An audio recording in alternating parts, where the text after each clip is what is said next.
Hello friends, welcome to Day Trader Telugu and good evening. Sensex 557 points gain అయి 76,905 దగ్గర close అయితే Nifty 160 points gain అయి 23,350 దగ్గర close అయింది. వెరాస్ బ్యాంక్ నిఫ్టీ 531 పాయింట్స్ గెయిన్ అయి 50,594 దగ్గర క్లోజ్ అయింది. Friends, how is the day? Personal గా నేను కూడా ఇన్ని డేస్ మార్కెట్ అసలు అలుపే లేకుండా ఇంతలా పెరుగుతుందని కూడా అనుకోలేదు. రికవర్ అవుతుందని అనుకున్నాను, కానీ వెరీ స్ట్రాంగ్ రికవరీ. ఎలా అంటారా, లాస్ట్ 4 సంవత్సరాల్లో ఇదే ద బెస్ట్ వీక్. నిఫ్టీ పరంగా 4.27% దగ్గరగా 4.3% దగ్గరగా పెరిగింది. గతంలో అలా జరిగింది నిఫ్టీ పరంగా ఫిబ్రవరి 7, 2021 లో. అప్పుడు ఐ థింక్ 9% అబోవ్ పెరిగినట్టుంది. అండ్ మిడ్ క్యాప్స్ ఏకంగా 8% అబోవ్ దగ్గరగా పెరిగాయి ఈ వీక్ లో. గతంలో జరిగింది ఎప్పుడంటే వైరస్ రిలేటెడ్ గా బాగా ఫాలో అయ్యాక మళ్ళీ పెరిగింది చూసారా మార్కెట్, అప్పుడు ఏప్రిల్ 2020 ఆ పాయింట్ లో. స్మాల్ క్యాప్స్ అయితే ఏకంగా 9% పెరిగాయి స్ట్రాంగ్ గా. గతంలో అలా జరిగింది జూన్ 2020 అంటే గత 4 సంవత్సరాల్లో మార్కెట్ బాగానే పెరిగింది, కానీ ఇంత బెస్ట్ వీక్, ఇంత షార్ట్ టైం లో ఇంతలా మార్కెట్ పెరగడం మాత్రం 4 సంవత్సరాల్లో ఇదే మొదటిసారి. ఫ్రెండ్స్, ఈ ఇమేజ్ నేను మీకు గతంలో కూడా చూపించాను, గుర్తుందా? మార్కెట్స్ భారీగా పడే టైమ్స్ చాలానే ఉంటాయి. 2006 పాయింట్ లో కూడా FISDA సెల్ చేశారని మార్కెట్ బానే పడింది. 2008 లో కూడా గ్లోబల్ ఫైనాన్షియల్ క్రైసిస్ అనే పేరుతోనూ మార్కెట్ బానే పడింది. 2020 లో వైరస్ పాలన కూడా పడింది.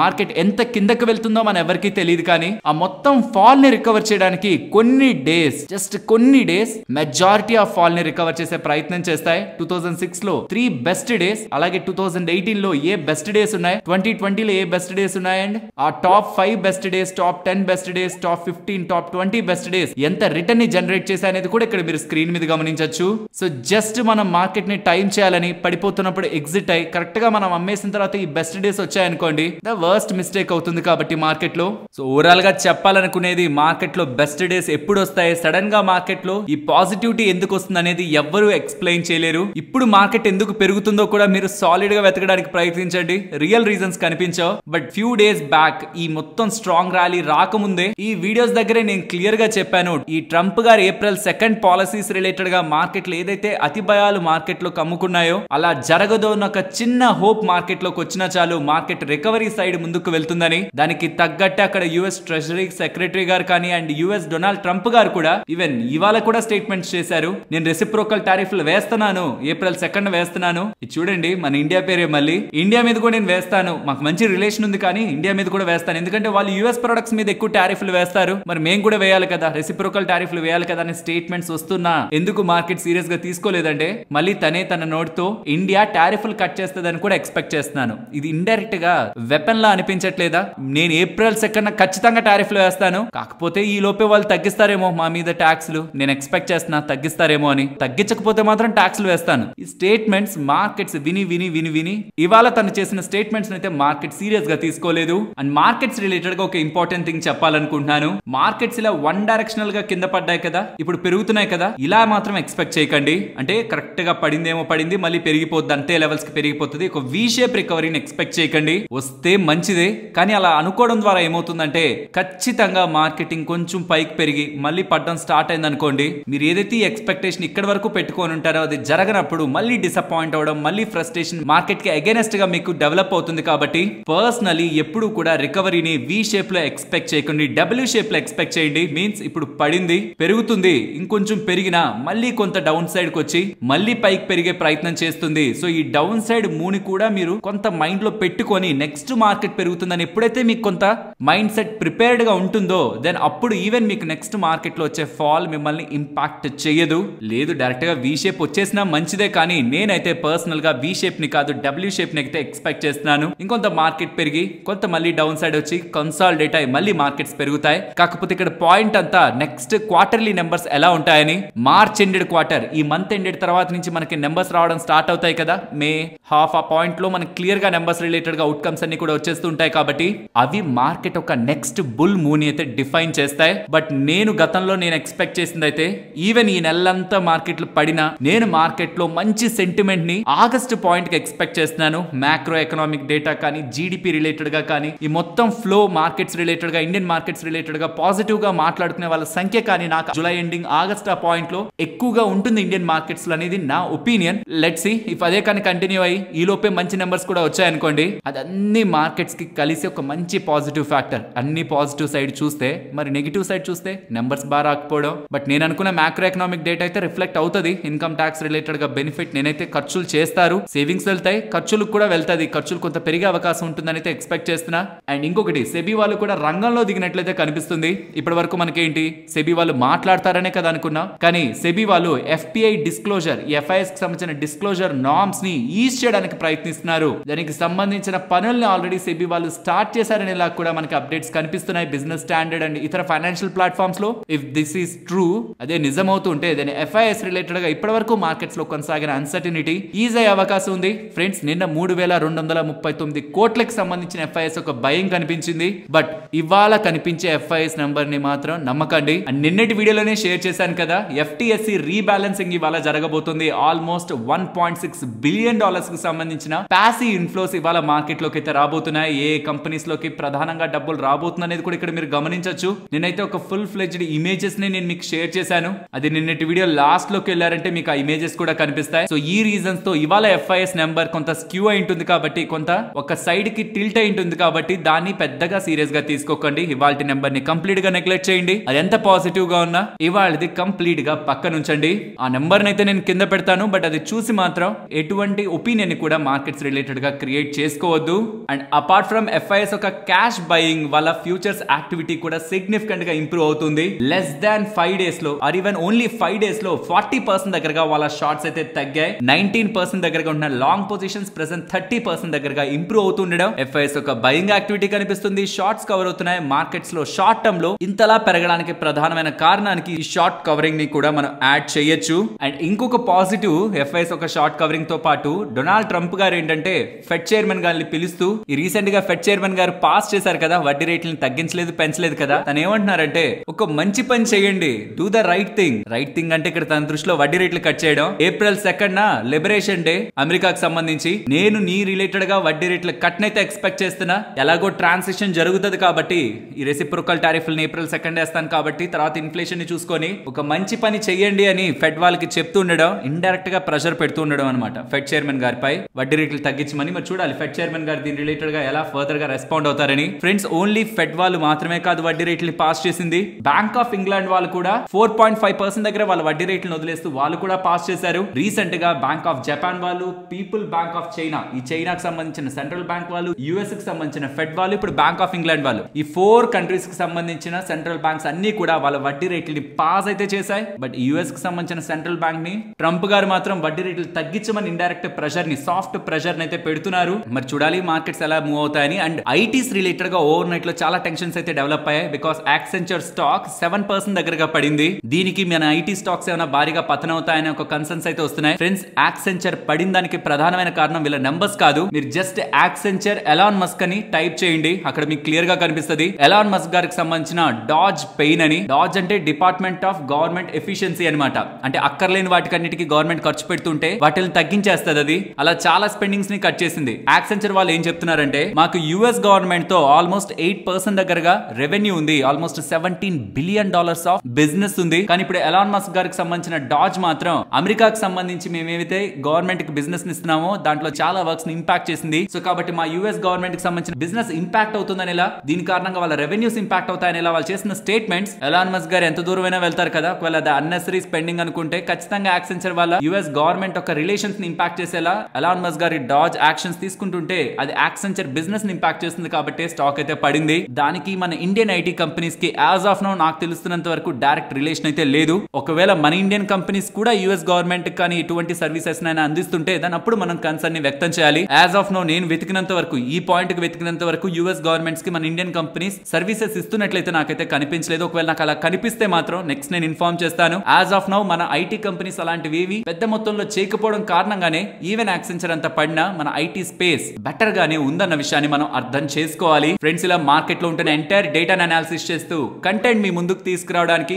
మేము పెట్టిన ఎఫర్ట్స్ మీకు వాల్యుబుల్ అని అనిపించుంటే మాత్రం తప్పకుండా మన వీడియోని లైక్ చేస్తూ పెడుతున్న ఎఫర్ట్స్ ని ఎంకరేజ్ చేయండి. ఫస్ట్ బజాజ్ ఫైనాన్స్ గురించి మాట్లాడుకోవాలి. రీసెంట్ టైమ్స్ లో చెప్పాను కదా, నెక్స్ట్ 2 days లో రాజీవ్ జైన్ గారు రిలేటెడ్ గా వాళ్ళ బోర్డ్ మీటింగ్ ఉంటుంది. అందులో కానీ తనని ఏదో రకంగా బజాజ్ ఫైనాన్స్ కి రిలేట్ అయ్యేలా కానీ ఉంచగలుగుతుంటే అది కంపెనీకి మంచిది, స్టాక్ పెరిగే అవకాశం ఉంటుందని నిన్న మేనేజ్మెంట్ వాళ్ళు, బజాజ్ ఫైనాన్స్ మేనేజ్మెంట్ వాళ్ళు డెసిషన్ అయితే తీసుకున్నారు.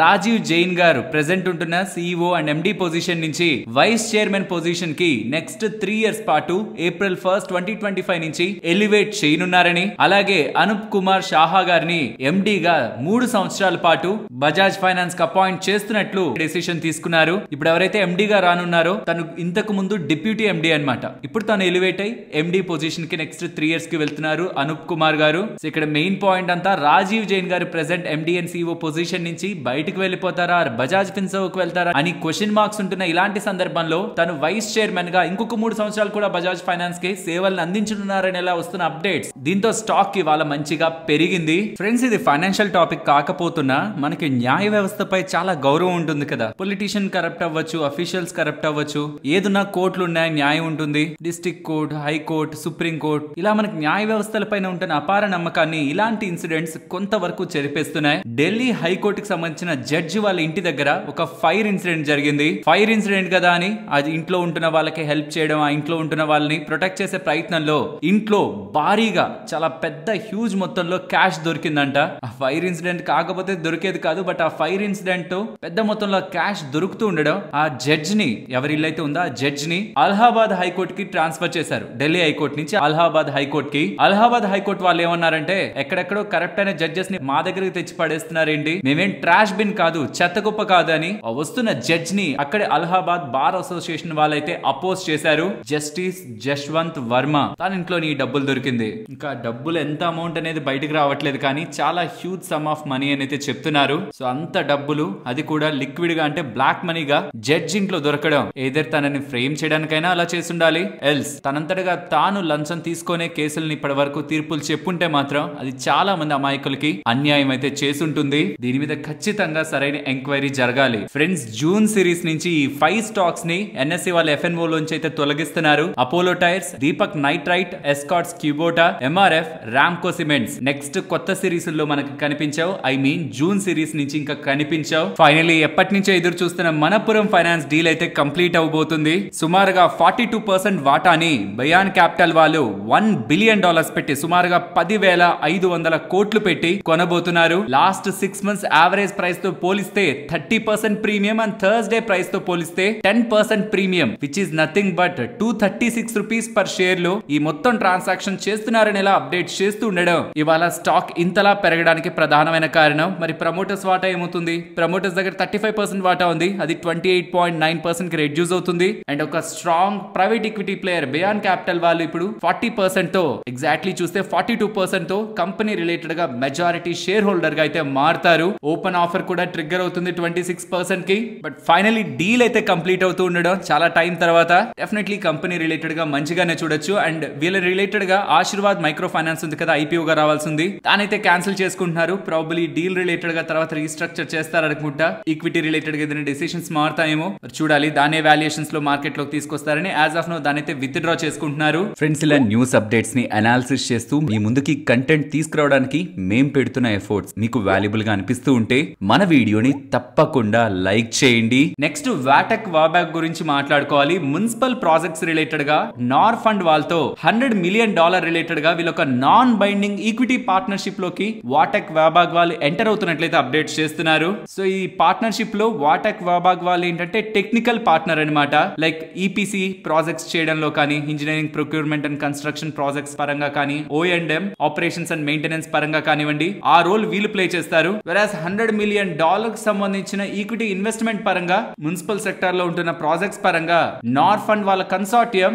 ఈక్విటీ ఇన్వెస్ట్మెంట్ కి వాబాగ్ వాళ్ళతో పనిచేయడానికి ముందుకు వస్తున్నట్లు ఈ స్టేట్మెంట్స్ ఏవైతే ఉంటున్నాయో ఇవాళ end of the day stock 9% దగ్గరగా పెరిగింది. నెక్స్ట్ ఓలా ఎలక్ట్రిక్ గురించి మాట్లాడుకోవాలి. నిన్నటి వీడియోలో చెప్పాను కదా, ఫిబ్రవరిలో సేల్స్ ఏమో 25,000 దగ్గరగా ఉన్నాయి, రిజిస్ట్రేషన్స్ ఏమో 8,700 దగ్గరగా ఉన్నాయి. ఏంటి మిస్ మ్యాచ్ అంటే స్టాక్ పడింది నిన్న అని గవర్నమెంట్ దీనికి ఎక్స్ప్లెనేషన్ అడుగుతుంది ఓలా ఎలక్ట్రిక్ వాళ్ళని. దీనికి ఓలా ఎలక్ట్రిక్ వాళ్ళు రెస్పాండ్ అవుతూ, చూడండి మేము ఎటువంటి తప్పు చేయలేదు, స్కామ్ అంతకంటే చేయలేదు, రిజిస్ట్రేషన్ వెండర్స్ తో మాకు ఇష్యూ ఉంది కాబట్టి డిలే అవుతుంది, మార్చ్ ఎండ్ కంతా దాన్ని మనం సార్ట్ అవుట్ చేసేస్తాం, కావాలనే మా మీద పని కట్టుకొని ఆర్టికల్స్ రాస్తున్నారని ఓలా ఎలక్ట్రిక్ వాళ్ళ మేనేజ్మెంట్ క్లారిఫికేషన్స్ అయితే ఇచ్చింది. ప్రాబబుల్లీ ఆ రీజన్ తోనే అనుకుంటా ఇవాళ 8% దగ్గరగా స్టాక్ అయితే పెరిగింది. నెక్స్ట్ స్టాక్ మార్కెట్ లో సైలెంట్ గా జరిగిపోతున్న స్కామ్ ఇది. చాలా టైం బ్యాక్ నుంచి ఈవెన్ మిస్తాన్ ఫుడ్స్ మీకు ఐడియా ఉంటుంది కదా, దాంట్లో కూడా ఈ సిమిలర్ యాక్టివిటీ జరిగింది. దీని రిలేటెడ్ గా సెబీ వాళ్ళు ఇప్పుడు నట్స్ ని బోల్ట్స్ ని టైట్ చేస్తున్నట్టు ఆల్మోస్ట్ 5 కంపెనీస్ లో రైట్స్ ఇష్యూ ఇష్యూ అంటే ఏంటి? ఇన్వెస్టర్స్ కే, ఆల్రెడీ షేర్లు ఉన్న వాళ్ళకే మేము మీకు ఫర్దర్ గా షేర్లని తక్కువ ధరలు అమ్ముతాం, ఎవరికో అమ్మే బదులు వేరే వాళ్ళకి ఇచ్చే బదులు మీకే తక్కువ ధరకి ఇస్తాం, ఆ డబ్బులు మాకు ఇవ్వండి, ఆ డబ్బులతో మేము ఇంకా మా కంపెనీ బిజినెస్ ని పెంచుతాం అని ప్రమోటర్స్ ఆ కంపెనీ నడుపుతున్న వాళ్ళు షేర్ హోల్డర్స్ ని నమ్మించి డబ్బులు తీసుకోవడం కదా. మరి అలా తీసుకునే డబ్బులు వాళ్ళ సొంత ప్రయోజనాలకు వాడితే, ఇప్పుడు నాకు ఒక కంపెనీ ఉంది, నేను మీ దగ్గరకు వచ్చి 100 రూపాయల్లో షేర్ ఉంది కానీ మీకు 80 రూపాయలకే ఇచ్చేస్తాను, ఎందుకంటే మీరు మన కంపెనీ ఇన్వెస్టర్స్ కాబట్టి తక్కువ ధరకే షేర్ ఇచ్చేస్తాను, మీరు ఆ షేర్లను కొనుక్కోండి, ఆ డబ్బులతో నేను మీరు ఏదైతే కొత్త షేర్లు కొనుక్కుంటున్నారో ఆ కొత్త షేర్లతో వచ్చే డబ్బులతో నేను బిజినెస్ ని ఇంకొంచెం పెంచి మీకు ఇంకా మంచి లాభాలను తెచ్చి పెడతానని మీకు మాయమాటలు చెప్పి నేను అలా ఒక 50 కోట్లు 100 కోట్లు రైజ్ చేసి స్లోగా నాకు సంబంధించిన ఇతర కంపెనీలకు నేను దాన్ని డైవర్ట్ చేశాను అనుకోండి డబ్బుల్ని, దాన్ని స్కామే కదా అంటారు. యూజువల్ గా పంప్ అండ్ డంప్ అంటే మార్కెట్ రెగ్యులేటర్ సెబీ వాళ్ళకి ఈజీగా అర్థమైపోతుంది. బట్ ఈ రైట్స్ ఇష్యూతో వచ్చే ప్రాబ్లం ఏంటంటే అంత ఈజీగా దాన్ని తెలుసుకోలేరు. ఎవరైనా విజిల్ బ్లోయర్ కంప్లైంట్ ఇస్తేనా, ఆ ఇన్వెస్టర్స్ ఎవరైనా దీంట్లో అవకతవకలు జరుగుతున్నాయని కంప్లైంట్ ఇస్తేనా కానీ తెలుసుకోలేరు. కాబట్టి దీని రిలేటెడ్ గా రెగ్యులేషన్స్ ని తీసుకురావాలని సెబీ వాళ్ళు ప్రయత్నిస్తున్నట్లయితే ఇక్కడ డేటా మనకు కనిపిస్తుంది. నెక్స్ట్ యాక్సిస్ కేట్స్ గురించి మాట్లాడుకోవాలి. వీళ్ళ అండర్ లో ఒక సబ్సిడరీ ఉంది కదా మిస్త్రాల్, వాళ్ళు DCP 1000 మాడ్యూల్స్ అయితే లాంచ్ చేశారు for the price of 5.4 lakh. ఏంటి DCP 1000 మాడ్యూల్స్? అటానమస్ సిస్టమ్స్ కి, ఆటోమేషన్ కి అండ్ అడ్వాన్స్డ్ సెన్సింగ్ రిలేటెడ్ గా ఉంటున్న పరికరాల్లో యూజ్ చేసే మాడ్యూల్ ఇది. సో ఇది మోస్ట్లీ డిఫెన్స్ స్పేస్ లో యూజ్ అయ్యే product. Let's see coming times లో ఈ పర్టికులర్ ప్రొడక్ట్ రిలేటెడ్ గా ఎలాంటి సేల్స్ ని వీళ్ళు నమోదు చేస్తారని. నెక్స్ట్ ఫిజిక్స్ వాళ్ళ అని వీళ్ళు ట్యూటర్స్ ఉంటారు కదా, వాళ్ళు IPO గా మార్కెట్ లోకి రాబోతున్నారు 4500 కోట్లు రైజ్ చేస్తూ. ఇది ఒక ఎడ్టెక్ యూనికార్న్. DRHP పేపర్స్ అయితే సెబీ వాళ్ళకి ఫైల్ చేశారు 2024 లో అనుకుంటాను. ఆల్మోస్ట్ $210 million దగ్గరగా రైజ్ చేసినట్లున్నారు. ఆ టైంలో కంపెనీని $2.8 billion దగ్గరగా వాల్యూ చేశారు. మరి ఇప్పుడే వాల్యుయేషన్ లో వచ్చి కంపెనీని ఎంత వాల్యూ చేస్తున్నారనేది ప్రైజింగ్ ని బట్టి మనకు తెలుస్తుంది ఏ ప్రైస్ లో రాబోతున్నారని. ఆర్ ఈ 4500 కోట్లకి ఎంత వాటా నమ్ముతున్నారో తెలిసినా మన కంపెనీని ఇక్కడ వాల్యూ చేస్తున్నారనేది అర్థమవుతుంది. నెక్స్ట్ RVNL వాళ్ళు 554 crore 65 lakhs విలువ చేసే NHAI order 6 lane road project order Andhra Pradesh లో గెలుచుకున్నారని. ఇది 6 lane access controlled connectivity to Visakhapatnam port road అనేలా, Sabbavaram bypass to Sheelanagar junction in between ఇది ఉంటుందనేలా, నెక్స్ట్ 2 years లో 730 days లో ఇది కంప్లీట్ చేస్తారనేలా కూడా RVNL వాళ్ళు చెప్తున్నారు. నెక్స్ట్ TVS మోటార్ స్టాక్ మీ దగ్గర ఉంటున్నట్లయితే then 10 rupees per share dividend ని వీళ్ళు ప్రకటించారు. ఆల్మోస్ట్ 47.5 crore షేర్స్ ఉన్నట్లున్నాయి మొత్తం TVS లో. అలా చూస్తే 10 rupees పర్ షేర్ అంటే నియర్లీ 475 crore దగ్గరగా డివిడెండ్ రూపంలో పే అవుట్ ఇవ్వబోతున్నారు. దీనికి record date March 26. Most probably within few days లోనే బ్యాంక్ వస్తుంది. బట్ మాక్సిమం 30 days లోపు బ్యాంక్ వస్తుంది అన్న విషయాన్ని గుర్తుంచుకోవాలి. అండ్ CG పవర్ వాళ్ళు ఎయిర్ కూలర్ మార్కెట్ లో కూడా ఎంటర్ అవుతున్నట్లు, వీళ్ళకి సంబంధించి new jet chill technology enabled air coolers ని for high air flow and energy ఎఫిషియన్సీతో ఉంటున్న ఎయిర్ కూలర్స్ ని లాంచ్ చేయబోతున్నట్లు. వీళ్ళకి ఆల్రెడీ కన్స్యూమర్ డ్యూరబుల్ పోర్ట్ఫోలియో ఉంది కదా, ఫ్యాన్స్ ఉన్నాయి, పంప్స్ ఉన్నాయి, హీటర్స్ ఉన్నాయి. ఇప్పుడు అందులోకి ఎయిర్ కూలర్స్ ని కూడా ఎంటర్ చేస్తున్నట్లు CEO అండ్ మేనేజింగ్ డైరెక్టర్ అయిన అమర్ గారు అయితే స్టేట్మెంట్స్ చేశారు. అండ్ మీకు తెలుసు కదా హీరో మోటో కార్ప్ వాళ్ళకి ఏథర్ ఎనర్జీలో మోర్ దాన్ 40% దగ్గరగా వాటా ఉందని. ఏథర్ ఎనర్జీ ఏంటి? 2-wheeler సెగ్మెంట్ లో ఎలక్ట్రిక్ వెహికల్స్ చేస్తూ ఉంటుంది. బట్ వీళ్ళు ఇప్పుడు 525 crores పెట్టి ఈవీ కంపెనీ అయిన యూలర్ మోటార్స్ లో ఇన్వెస్ట్మెంట్ చేస్తున్నారు. దేనికోసం? 3-wheeler అండ్ 4-wheeler స్పేస్ లో ఎంటర్ అవడానికి. ఏథర్ ఎనర్జీ ద్వారా 2-wheeler ని, ఇప్పుడేమో యూలర్ మోటార్స్ తో ఈవీ సెగ్మెంట్ లో 3-wheeler 4-wheeler స్పేస్ లో కూడా ఎంటర్ అవుతూ ఆల్మోస్ట్ యూలర్ మోటార్స్ 30+ సిటీస్ లో ఉన్నట్టుంది. అండ్ FY24 రెవెన్యూ కూడా 172 crore. అలాంటి కంపెనీలో 525 crore పెట్టి 32.5% వాటా హీరో మోటో కార్ప్ వాళ్ళు కొంటూ ఉండడం, వీళ్ళు ఇనార్గానిక్ గా ఇతర కంపెనీస్ ద్వారా ఈవీ స్పేస్ లో గ్రో అవ్వాలనుకుంటున్నట్లయితే కనిపిస్తుంది. నెక్స్ట్ SIS లిమిటెడ్ వాళ్ళు March 25th బైబ్యాక్ ని కన్సిడర్ చేయబోతున్నట్లు అప్డేట్స్ చేస్తున్నారు. బైబ్యాక్ అంటే కరెంట్ ఉంటున్న ప్రైస్ నుంచి ఇంకొంచెం అధిక ధర పెట్టి ఇన్వెస్టర్స్ ని మీరు అమ్మాలనుకుంటే అమ్మచ్చు, మేము కొనుక్కుంటాం అనేలా చెప్పడం అనమాట.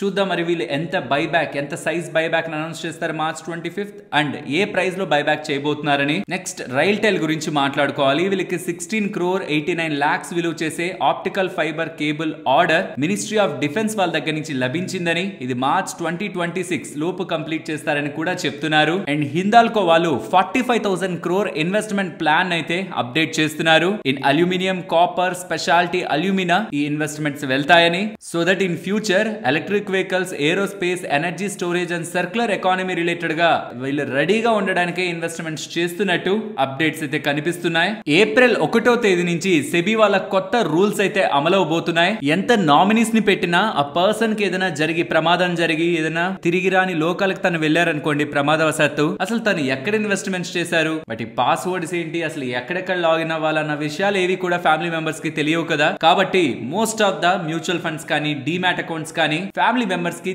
ఎంతెంత ఉన్నాయనే ఐడియా రావడం కోసం అండ్ తన తర్వాత తన ఫ్యామిలీ మెంబర్స్ కి ఆ ఆస్తులు మ్యూచువల్ ఫండ్ షేర్స్ ఇవన్నీ వెళ్ళడం కోసం ప్రతి ఒక్క demat account and mutual fund account DigiLocker తో లింక్ అవ్వాలని, మన అన్ని ఫైనాన్షియల్ హోల్డింగ్స్ ని డిజి లాకర్ లో చూసుకునే విధంగా అండ్ ఈవెన్ ఆ పర్సన్ కి ఏదైనా జరిగినప్పుడు ఆటోమేటిక్ గా ఏమైనా సర్టైన్ టైం తర్వాత వెరిఫై చేయకపోతేనే మరి ఏం రూల్ పెడతారో, మరి ఎలా ఆ పర్సన్ కి ప్రమాదం జరిగిందని తెలుసుకుంటారో. మొత్తానికైతే నామినీస్ కి ఎస్ ఇదిగోండి తన ఆస్తులు ఇవి, స్టాక్స్ లో మ్యూచువల్ ఫండ్స్ లో ఇంతున్నాయి డబ్బులని అండ్ ఆల్ హోల్డింగ్స్ ని వాళ్ళ నామినీస్ కూడా యాక్సెస్ చేసేలా brokers and AMCs asset management companies తగు జాగ్రత్తలు తీసుకోవాలని. ఇక్కడ అసలు ట్విస్ట్ వస్తుంది. లెట్స్ సే డిజి లాకర్ లో మీరు ఎవరినైనా నామినీ పెట్టారనుకోండి, వాళ్ళే మీ డీమ్యాట్ అకౌంట్ లోను వాళ్ళే మీ మ్యూచువల్ ఫండ్ అకౌంట్ లోను ఒకవేళ నామినీగా ఉంటే దెన్ ఆ పర్సన్ కి ఏదైనా జరిగినప్పుడు ఈజీగా ట్రాన్స్ఫర్ చేసేసుకోవచ్చు అంట. అలా కాకుండా డిజి లాకర్ లో ఒకరు నామినీగా ఉండి డీమ్యాట్ అకౌంట్ లో ఇంకొకరు నామినీగా ఉంటే దెన్ డీమ్యాట్ అకౌంట్ లో ఎవరైతే నామినీగా ఉంటున్నారో వాళ్ళకే ఫేవరబుల్ గా వెళ్తుందని. ఒకవేళ డిజి లాకర్ లో ఉన్న నామినీ మాత్రమే ఉండి